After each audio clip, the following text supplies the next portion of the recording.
Hi, it's Cara, and today we're filming my May wrap-up. Yes!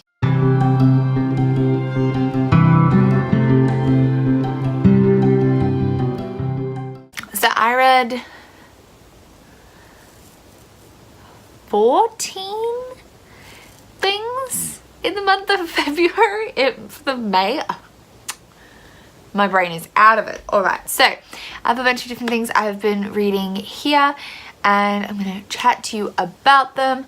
I have my handy dandy notebook with all my ratings in it and we're going to get started. So there are a couple of things at the start of this wrap up that I was finishing at the end. had started at the end of April, but I hadn't finished. And the first one of those is A Study in Charlotte by Brittany Cavallaro. This is the first book in the Sherlock Holmes series and it follows two kids, Jamie Watson and Charlotte Holmes, who are the descendants of Sherlock and Watson of fame. Except in this world they were real people rather than fictional characters, and Arthur Conan Doyle was their biographer. And so this follows that premise, and we're following Jamie and Charlotte in modern times as they deal with some of the classic tropes of Sherlock Holmes, like addiction, social... I would consider Charlotte more on the autism spectrum than sociopathic, but there's elements of those like Sherlock tropes. In this case, they're being framed for murder and the cases are being made to look like the famous cases from the Sherlock Holmes stories. So this I really enjoyed. I had a fun time reading it. I've already bought book 2 because I enjoyed it that much. I ended up rating it 4.5 stars. I think just it wasn't quite perfect, but it was so good. I really liked Charlotte and Jamie. Jamie's the main perspective in this, as Watson is in most Sherlock Holmes books. And he's got a little bit of anger management issues. Ooh. That's where my other bookmark went. I've been looking for this. Jamie has some anger management issues that he's working through, but his perspective on that and his relationship with Charlotte, they kind of meet in this book for the first time, but they knew about each other beforehand. His relationship to school and Charlotte and this case and his own intelligence were really well fleshed out, I thought. I thought the plot was really interesting and it was a really interesting way to bring the story into a modern time. I'm a sucker for Sherlock Holmes retelling. I love Sherlock. I love the TV show. I love the movies. I've read all the books. I've read the extension books that came out recently from, like in the past 5 or so years, from Anthony Horowitz. They were amazing. So I was really happy to read this. I really loved it. So it's 4.5 stars. Then the next thing I read was, I didn't actually finish this, but I read the first quarter of City of Ashes by Cassandra Clare. I would technically be due to read the next quarter in June, but I am going to delay it and read 2 and 3 in July because my TBR for June is so big. I may even just do 1 in July and just delay everything by a month. I was reading, the plan is to read a quarter of each of these books a month. But so we'll see if we'll see what I decide in July, but I did read the first quarter and annotate it, which is what I'm doing for. I did notice that City of Ashes, City of Bones, I had a lot to annotate, but mostly they were the funnies. This has a lot less to annotate because the humor isn't as like ramped up. It's a bit sadder, a little bit more melancholy. And at least in the first quarter, we haven't hit any of the like hard-hitting emotional moments that also get underlined for me.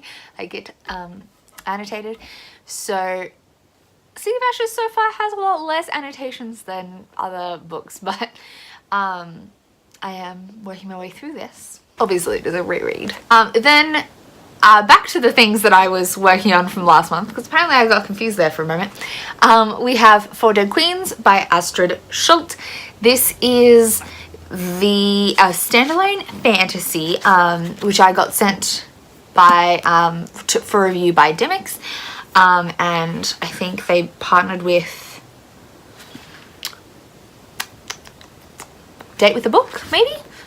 I got this little character card and a note from the author that came with it.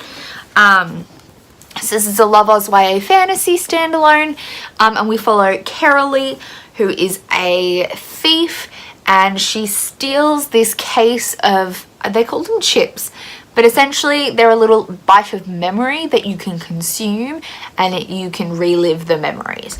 So she steals this case, and then there's a bit of a fight over it, and to keep it from her boss, who she's starting to think is a bit dodgy, she consumes them all, and then learns that the 4 queens of where she's living have been murdered, like of her country have been murdered, and it's called, the country's called Quadara because it's broken into quadrants, and there's 4 queens, 4 dead queens, and so she's on a mission to go get together a crew, or kind of a crew.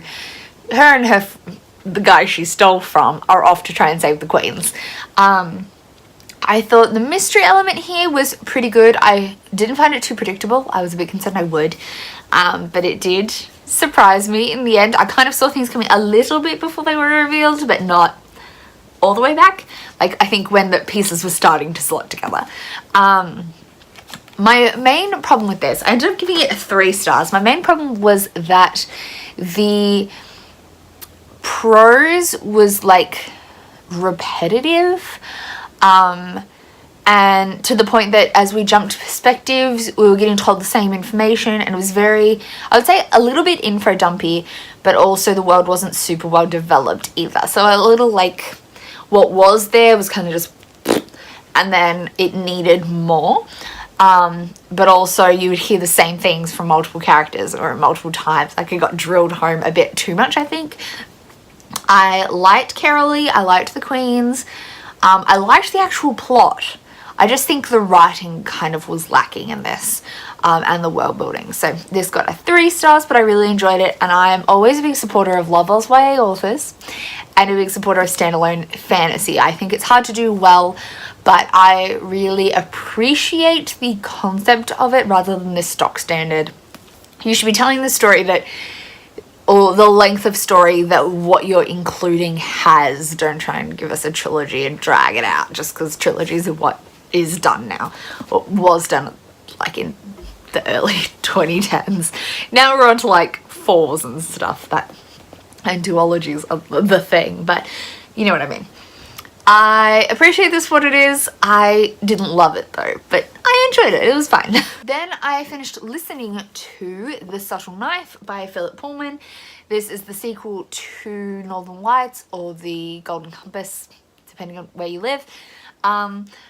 I had a love-hate relationship with this. I ended up giving it 3.5 stars. My problems were mainly that this is actually, I should say, when I read Northern Lights the month before, it was a reread. This I'd read some of, but not very much, so I'd never finished it when I was a kid. So this was mostly new. I listened to this on audio, and I continue from what I said about the first book. I don't think this should have been a full cast audio. I don't think it lends itself to it very well. It's very stilted because then the author narrates the narrator bits, and then the characters just jump in for their words, and I'm not a fan of that style. I don't really like it. I think a full cast should really be a production. It should be part of the whole design of it, I think. But so this, plot-wise, I enjoyed, though I think it had a bit of an abrupt ending. Character development-wise, good. I think the world development from the first book into this was the biggest strength of this book. I'm excited to see where it continues in book 3, but I didn't love it. It was just fine. Another book I didn't love, I wasn't having a great month other than studying in Charlotte, was Spectacle by Jodie Lynn Druck, which I gave it 3 stars. I didn't hate this, but I thought it was missing something. So this follows Natalie, who is a 16-year-old girl writing for the Daily Morgue column in the Paris Le Petit Journal. And these grisly murders, kind of Jack the Ripper style, start happening, and when she views the body, if she touches the glass at the morgue, she gets a vision of what happened in reverse. My biggest problems with this was that I don't think it delivered on what it was trying to be. I thought the characters were interesting, and the writing was mostly good. The only thing that jarred me with the writing was like kind of the push of how French it tried to sound. I think it could have like toned that back a little and we still would have got it. My biggest problem was that I don't think the mystery was mysterious enough really at all until like maybe the last 50 or so pages, maybe 100. I just really didn't feel like the mystery was... I wanted it to be faster paced, I think. I wanted it to push forward, and it really didn't. It kind of just meandered. And then I also don't think the threads, like in a mystery, I like to be able to get to the end and look back and go, oh, that's how it all connects and makes sense. I don't think enough breadcrumbs were dropped throughout the story for me to really feel that moment at the end. I was just kind of like, oh, all right, who's he? Like, I didn't feel like things were built up enough. I've heard other people say this was super predictable and they could tell who everyone was going to be. I don't think that was the case. I thought it came out of nowhere and like had the opposite problem where I felt like it just didn't have enough development of the mystery for me to feel satisfied. But I didn't hate my time reading this. It was a little slow. I'm gonna see how reviews go for book 2 before I purchase it. This cover is gorgeous, by the way. Love it. But I think the mystery needed more development. This is a debut though, which is why I want to give her a second chance, because I think she could get much better in that regard. But we'll see. Then I read Aurora Rising by Amie, Kaufman and Kristoff, and this was a May release. This is their newest project. Unlike their last project together, it isn't full mixed media. It's mostly just prose with a few little illustrated mixed media elements. This follows a ragtag crew of spacers that are going on an adventure. They kind of get thrown into things, and also our character Aurora, who is was cryogenically frozen when people were first leaving Earth, and then she's been like unfrozen 300 years later and she has no idea what's going on. I really enjoyed this. I've heard a lot of people say it was a setup book, and I can kind of see that. The big plot elements are really only set up in this, and we're learning about all the characters, but I thought the actual plot that was in this was really fun. So yes, I ended up giving this a 5 stars. It only just hit a 5 stars, I think, and it's probably more like a 4.5. But I just had a really fun time reading it. I liked all the characters. I liked the plot. It's funny. Jay and Amie are always hilarious. Actually, anything Jay writes that I've read has been hilarious. So I think those strengths really stood out in this, and I just had a great time reading it. I can't wait for the next one. Then I read The Descent of Monsters by Zhi Yang. This is the third book in the Tenseret novellas, which is a series of interconnected novellas set in the same silk punk fantasy world. In this one, we followed a detective who was investigating a mass killing that happened at this scientific site, I guess. And it's kind of told in mixed media. It's more like her documents and letters, a few transcripts, and there's redactions and things. I thought this was really interesting. I will say that don't expect these novellas to be a full like plot series. They're very much individual plots that kind of follow some of the same characters and kind of tie in and build this world and the mystery of this world, which is something I think sci-fi novellas are really building, like that's very common in sci-fi novellas, where there's this big expansive world and little chunks are taken from it. That's a common thing. And this series really does that. So I really enjoyed this. I enjoyed my time reading it. I think it was one of my favorites. I'm definitely keen to read the next one. I'm interested to see how much it ties into this, because this one is called The Descent of Monsters, and the fourth one is called The Ascent of Godhood, or Ascent to Godhood. So I'm excited to see how closely tied together they are. The first two kind of followed two sets of, like, one of each of a pair of twins, and their own individual stories, but it was at different times and there were different themes, and yeah, it's complicated, but I really enjoyed this. If you like Asian-inspired fantasy, you would love this. There's also a lot of talk about gender. They're probably less in this one, more in the other books about gender and relationships and stuff. Yeah. Then I read In Other Lands by Rees Brennan, which was a 5-star prediction for me. I ended up giving it a 4.75 stars. And I did talk about it in my 5-star wrap-up, 5-star prediction wrap-up video, which I will try and remember to link in the card. This is a Portal Fantasy spoof, I would say, and we follow Elliot, who gets taken to this portal world. His friend Luke, who grew up in the portal world, but is human, I guess, but grew up with a lot of the trappings of this portal world. And Serene, who is an elf, and their kind of journey from when they're 13 through to 17. And I really enjoyed this, but there were a few little problems I had with it. In particular, the writings really requires focus. Things happen pretty fast because it's a long spans of time, and there's not really chapters. There's just like big sections for each year, and then everything else is just broken up by the double space.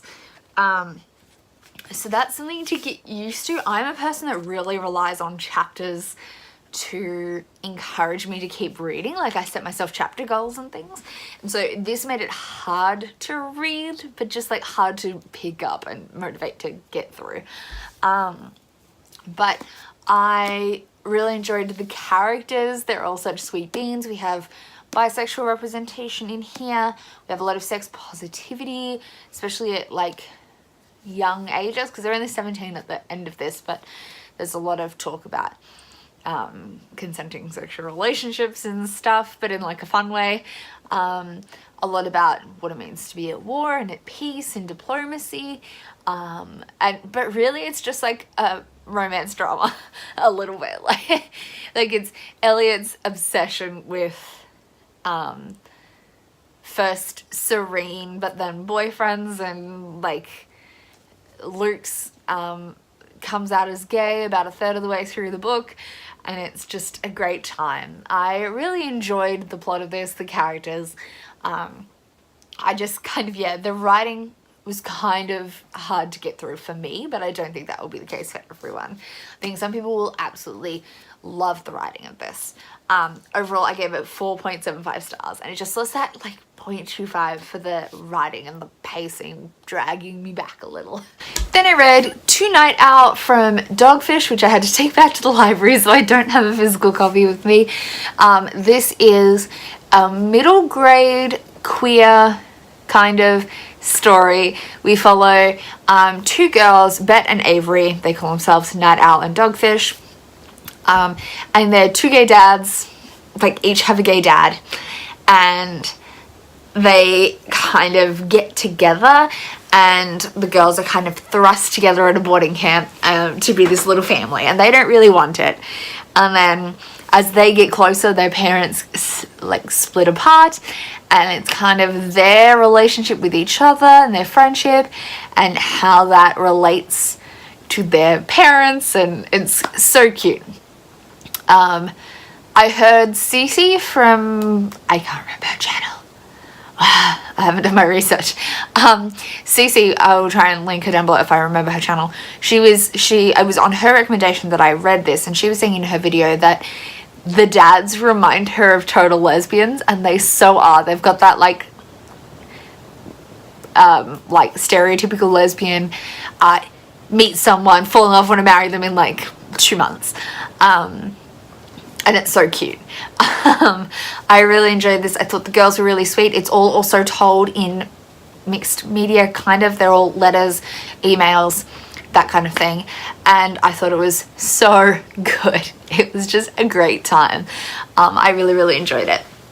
And I gave it 3.5 stars. I think it could have had a bit of growth in, like, just all around. Middle grade I find hard to rate high. Like, middle grade never, or it has to be really impressive for it to impress me, but I'm not the target audience. So I rated it 3.5 stars, which is a good rating. It's a good rating.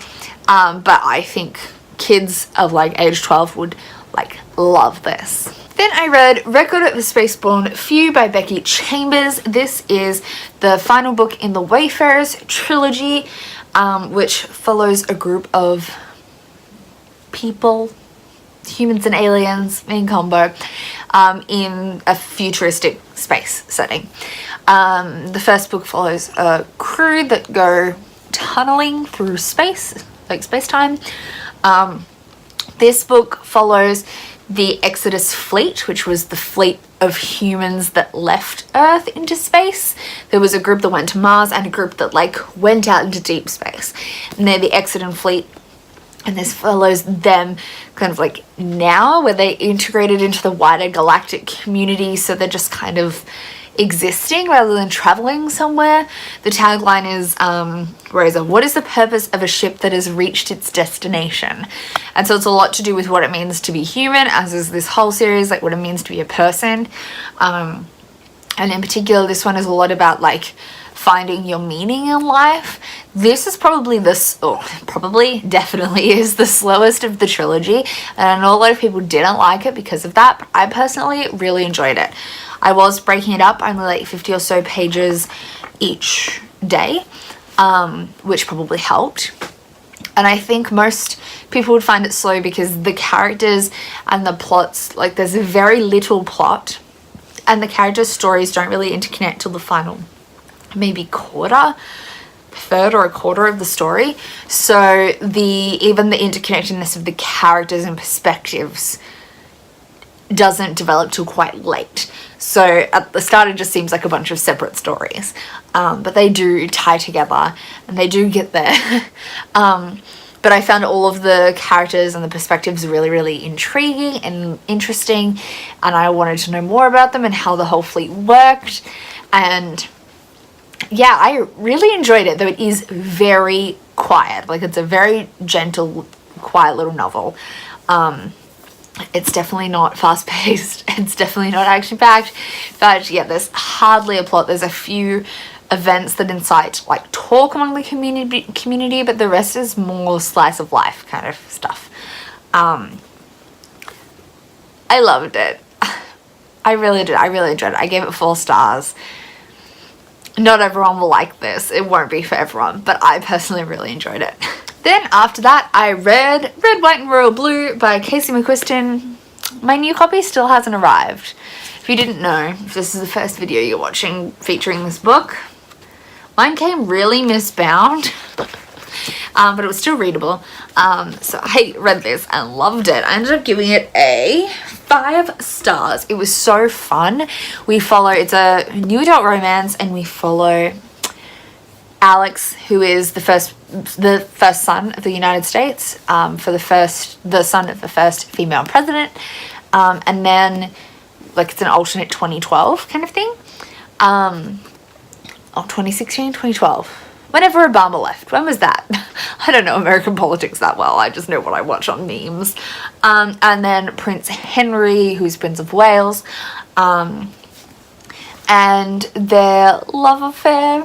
Oh, it's a hate to lovers romance, but really it's like enemies to lovers romance, but really it's like not very enemies. They're just kind of a bit antagonistic towards each other, and not for very much. Most of this is like a steamy romance, and it was so good. I don't read romance very often, but when I do, it has to have something that like elevates it. I think I'm going to get into reading more queer romance because that's something I can get behind. But I really, really enjoyed this. It was so good. When I do read romance, I tend to love it. which, case in point, loved this. It was so good. You should read it if you haven't read it already. It's amazing. Everyone's talking about it. I can't wait to read Casey McQuiston's next book, which I believe is a Sapphic Romance. So I'm so excited. Then I listened to The Graces by Laura Eve. This is a paranormal contemporary book. It's got a hint of magic, just a hint. Essentially we follow this girl named River. I don't think you ever know her name before she starts going by River. She picks the name River, but I have a feeling no one calls her by name before then. And she goes to this new school and meets the Graces, which is a family. There's 3 kids, a pair of twins, and then a younger one, Talia, Fenrin, and Summer. And they're the kind of people with that kind of energy about them that draws people in. Everyone thinks they're witches. And River thinks that if she can get in with them, she can use their witchiness to her benefit, I guess. She's like desperate to be part of their little clique. I enjoyed the plot of this, though I think it was like, I really liked the plot twists, but I also don't think it was groundbreaking.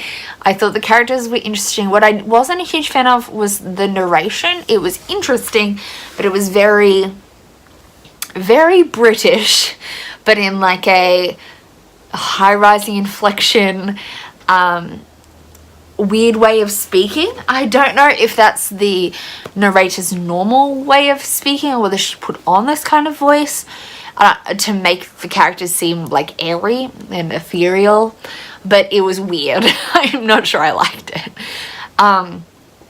But I enjoyed the plot and mostly the characters. There was a bit I like blacked out in, by which I mean I was like busy when listening to it, so I missed a few things and then kind of filled them in later rather than going back, so that may have been part of why the plot wasn't like 100% for me. But I ended up giving this a 3 stars. I think I might read the second one if I can get it on audiobook, but I'm not like jumping up and down to get it. Then April and I buddy read Skywood by Brandon Sanderson. This is the first book in a new series. It came out like end of last year.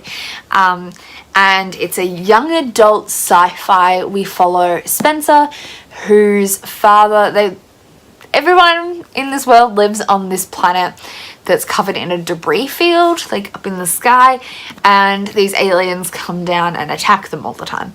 And her dad was a pilot who like defected and ran away and was shot down, so he was branded a coward, and she's kind of carrying that stain of his bad reputation, and she really wants to be a pilot. So it's her mission to kind of be a pilot, but there's a lot more to it than that, and there's a lot of plot twist things that happen, and plot wise, great. What did I end up giving this? 4.5 stars.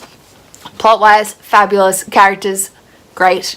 World building, I think, was the one thing that I marked this down on a little, and I think that's because you're intentionally kept in the dark about a lot of things to provide the twist at the end. So there's not much world building at the start, but overall this as a book is a good world building setup for book 2, if that makes sense. We also have, I think the plot is great, some great characters. Doomslug is like the cutest freaking thing, and this has a great like father figure mentor. He's great. Cobb, love him. And yeah, I really enjoyed those aspects. I do think the writing maybe was super fast paced, but and it really pushed things, but also the writing's a little simple to read, so it's like really easy to flow through, which some people love. It's not like beautiful or lyrical or anything, it's just good, it's fast. So yeah, 4.5 stars for Skywood, and I'm definitely keen to read book 2. I think it just didn't quite hit the 5-star mark for me, but book 2 really could. Then I read The Dragon Diary by Douglas A. Steer, which is the second book in the Dragonology Chronicles.